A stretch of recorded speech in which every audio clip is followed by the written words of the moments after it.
Sub gamers, welcome back to another Sojourner-like commentary, and in today's video, I kind of wanted to go into details about my mascotting and my appearance and all of these thoughts that I've recently had about content creation, whether that be good things and positive ways in terms of moving forward and knowing what I want to do, and more negative things in terms of the reasons why some changes have come through and the reasons why I changed my username all those years ago now. Oh my gosh, it's approaching 3 years since I've changed my username. But back in the day, for those of you who don't know, my YouTube channel used to be called Fox Likes Pancakes, and the entire username itself came from when I was 16. I was making an account for something, I think Clash Royale, I'm not entirely sure.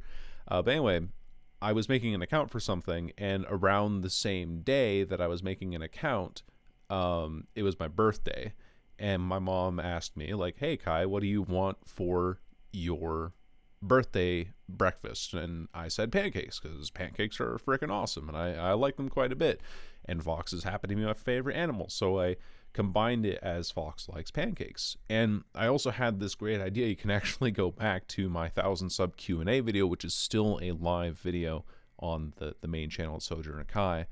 On that video, I state that I'm not going to be doing a face reveal until I reach 1 million subscribers, and it was just kind of like, I wanted to be this faceless, anonymous figure on the internet and everything, and that suited me really well for a long time because I didn't really want to show my face. I wanted to hide behind mascotting and everything.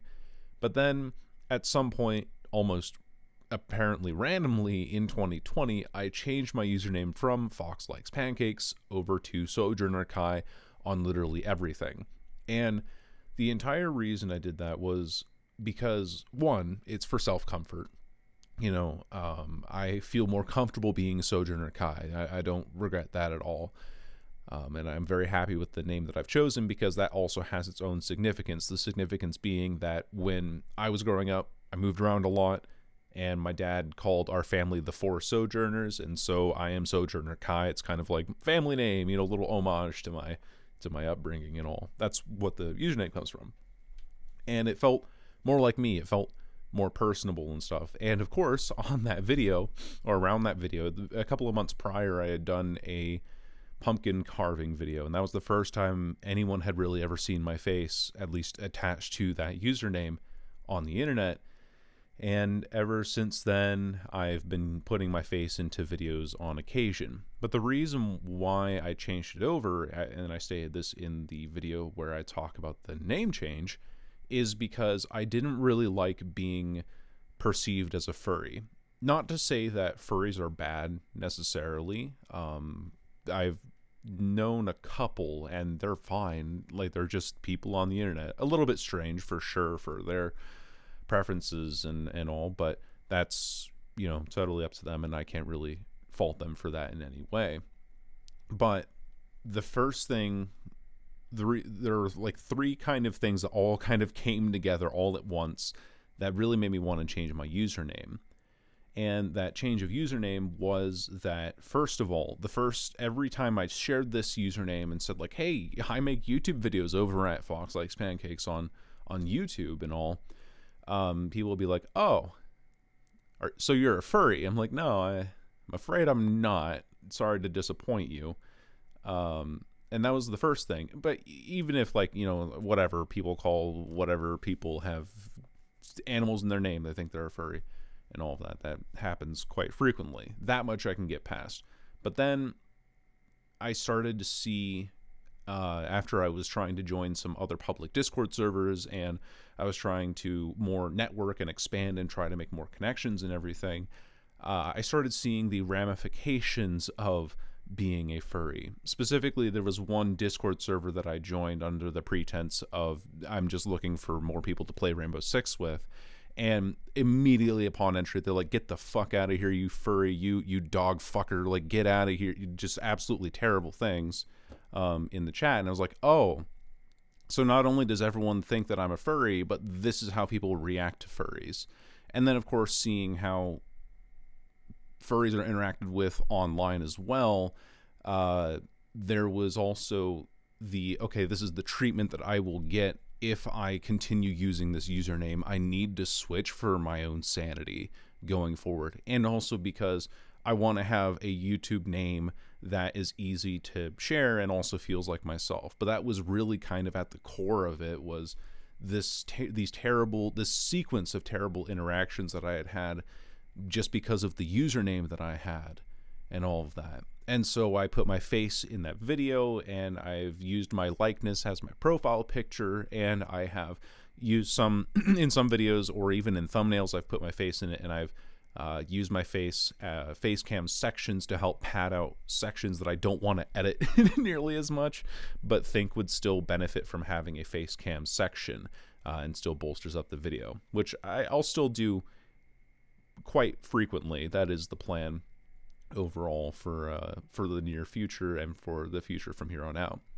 But the reason why I'm telling you all of this is because I also partially regret revealing my face, because I really liked the anonymity that Fox Likes Pancakes had. I really liked the anonymity that the YouTube channel had before this whole incident, before I decided to just go nuclear with it and swap over, because then I wasn't so worried about what I looked like. I wasn't so worried about, it's a small audience that I have. I'm really not complaining to a whole lot of people, but this is the feeling that I have now, where I'm not happy sharing my appearances or being in front of a camera on YouTube or anything all the time, because I just don't really feel comfortable with myself. And also because this is the only appearance I have.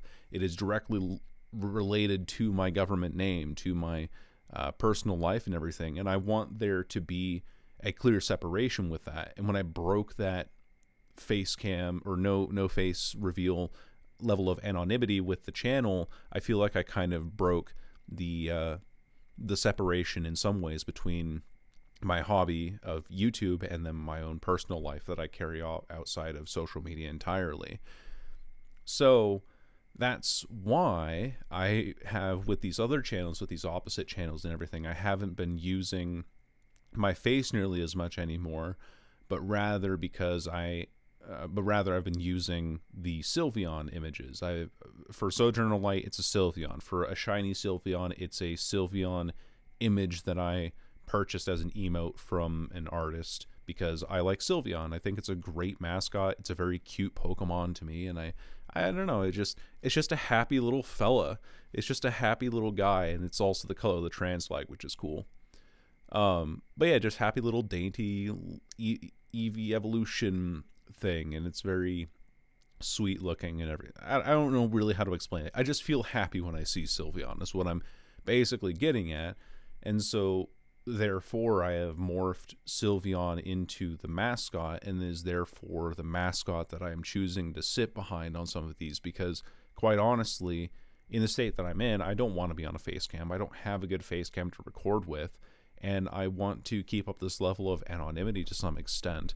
And maybe even going forward, I'll start phasing my face out of these videos more and more, just because sometimes these details are things that don't really need to be known. And yeah, that's kind of like the whole explanation as to why I am using Sylveon images and why I'm kind of going back to that, and why also Sojourner Kai, which is what the channel used to be called, is now called A Shiny Sylveon. It's because I want to hide behind a mascot and pretend that my face was never put out there to begin with. But alas, here we are. And tangentially, this leads into another thought that I was having about content creation the other day, where it felt like, at some points, it felt like I was complaining about, oh man, I don't want to do all the things that content creators have to do. I don't want to be successful. But rather, I want to complain more about how there is such a, not a hefty requirement. What am I trying to get at here? I'm trying to say that trying to constantly keep up as a content creator. No. I know what it is. I remember. It's not that I'm trying to keep up with people at this point in time. It's that I'm trying to compete. YouTube itself has been around for a while. It's been around for 17 years. And at this point in time, the creators that have been established are established. People who watch a certain type of content typically don't branch out to other types of content because interests vary and people will watch specific content on things that they enjoy. That makes sense, right? But on top of having to be a content creator for YouTube and putting all of your heart and soul and effort into making these videos on YouTube, there comes the compounded requirement of having to be a person on TikTok. You have to make YouTube shorts. You have to have an Instagram profile. You have to have Twitter. And this isn't just a baseline requirement for growing your channel even further or anything like that.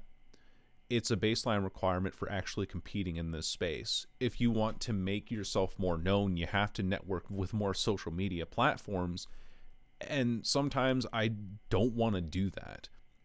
Actually, quite often I don't want to do that. I don't want to work on TikTok videos because it seems like a rabbit hole that doesn't really do a whole lot. It just seems like clickbait for attention. Let's go be cringe over on the short making website. Like, I know that I'm just an old man yelling at clouds when I'm saying these kind of things, but I really do not like the idea of having to just have a baseline audience. I have to try and be on every kind of social media and then pandering specifically to every kind of social media while I'm still trying to do a college degree, while I'm still trying to work my job, my day job that I have otherwise. It adds up to be overwhelming and intimidating to extents that I'd really rather not reach into. And I wish that I just could just be me and I could just make great YouTube content. But at the same time, if I just make great YouTube content, the dilemma is that I won't be discovered by anyone. At least that's the working theory. Of course, if I'm not on the biggest platform out there, which is TikTok at this point in time, I'm of course not going to be getting as much of an audience because that audience literally does not know who I am. Nobody on that platform knows who I am. I don't know. It's just too much, too many newfangled apps and directions of content and details of things that I'm sometimes regretful of in the ways that I've taken the channel. I mean, I kind of want to ask if anyone's even made it this far into my ramble. Has there been a noticeable change or upgrade in quality since I revealed my face on the channel, or has it remained largely the same, or is it just because I've gotten better over time? I mean, maybe I'll just stop putting my face in videos. That'll probably be a lot easier. Although the Pokemon Mystery Dungeon video that I'm working on won't be possible with that, because I do have some sections that I need to film with face, otherwise I'm going to go insane. I don't know. It's hard to say. Thanks for listening to me ramble a little bit about this. These are just some thoughts I've had on my mind lately that I wanted to put into a video. And now they're out there and I never have to think about them fully again. And I'll see you all in another one. Goodbye.